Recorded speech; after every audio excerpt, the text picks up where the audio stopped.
કષ્ટભંજન દેવ હનુમાનજી દાદાને ખલેલાનો અન્નકૂટ ધરાવાયો।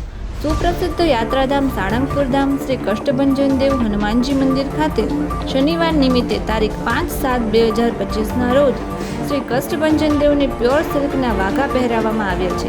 મંગળા આરતી સવારે 5:30 કલાકે, સવારે 7 કલાકે શણગાર આરતી શ્રી પૂજારી સ્વામી દ્વારા કરવામાં આવેલ તેમજ પીળા લાલ ખલેલાનો ભવ્ય અન્નકૂટ ધરવામાં આવ્યો હતો। હજારો ભક્તોએ આ અનેરા દર્શનનો લાભ લઈ ધન્યતાનો અનુભવ કરેલો।